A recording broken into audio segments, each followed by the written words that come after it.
अस्सलाम वालेकुम जी। क्या हाल है? जहाँ भी रहें खुश रहें, आबाद रहें। अल्लाह पाक सबकी परेशानियाँ दूर फरमाए और आप सबके सबके हमारी परेशानियाँ दूर फरमाए, आमीन। और यहाँ पे जी पालक आलू बनने की तैयारी हो रही है। और यहाँ जो पालक है वो मैंने अपने बर्ड्स शोर कर रहे थे कि भाई हमें भी खिलाओ, हमें भी खिलाओ, इनको खिला दिए।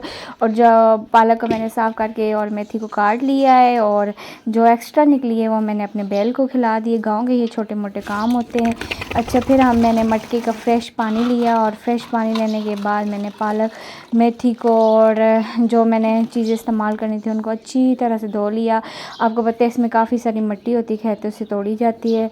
और जो ना जब तक इसको अच्छी तरह से धुलाई ना की तो पत्थरी होने का खतरा होता है, तो इसको आप अच्छी तरह से साफ़ करके धो लें। अच्छा जी, धोने के बाद इसको बॉयल कर लें। ये देखिए मेरी यहाँ पे बॉयल हो चुकी है पालक और मेथी मिक्स करके बॉयल कर ली थी।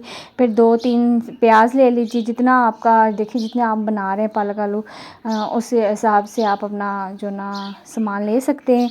मैंने जो ना प्याज जब हल्के फुल्के ब्राउन हो गए थे, इसमें हरी मिर्च काट के डाल दी थी, और फिर लहसुन भी डाल दिया था कूट के, और ब्लैक मिर्च, मेथी, कसूरी मेथी थी वो थी, और हल्दी थी। लाल मिर्च का इस्तेमाल हम नहीं कर रहे कुछ दिनों से, बहुत जल्द करने लग जाएंगे। थोड़ा मेरे बाबा की तबीयत ख़राब है, आप सबने दुआ करनी है, अल्लाह पाक उनको सेहत दे, आमीन सुमा आमीन। तो जैसे ही वो ठीक होंगे तो हमने जो ना 40 दिन नहीं जो ना इस्तेमाल कर सकते लाल मिर्च, तो फिर इंशाल्लाह लाल मिर्च के साथ बनाएंगे। तो तब तक आप सब्ज़ मिर्च और काली मिर्च वाले सालन इंजॉय करें, खाने इंजॉय करें।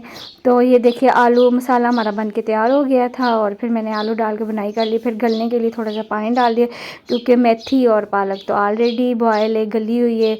और ये गलने के लिए मैंने इसको पकने के लिए रख दिया। ये देखिए पानी ख़त्म हो गया और ये बिल्कुल गल चुके थे, और बहुत मज़े की मैंने इनकी बुनाई की। बुनाई करने के बाद मैंने इसमें जो बना हुआ साग था तैयार, साग पालक और मेथी का, इसको मैंने कूट के हल्का हल्का, आपके पास ग्राइंडर है तो आप ग्राइंडर भी कर सकते हैं, मैंने इसमें डाल दिया और बुनाई करके उतार दिया। और साथ ही साथ में बहुत ही मज़े की अम्मी ने तंदूर पे रोटियां बनाई हैं।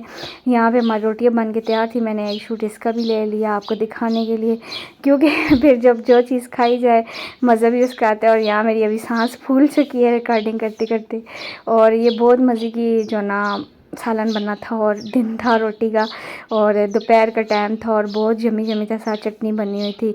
वीडियो कैसी लगी है? लाइक कीजिए, शेयर कीजिए, सब्सक्राइब कीजिए। अल्लाह हाफिज़।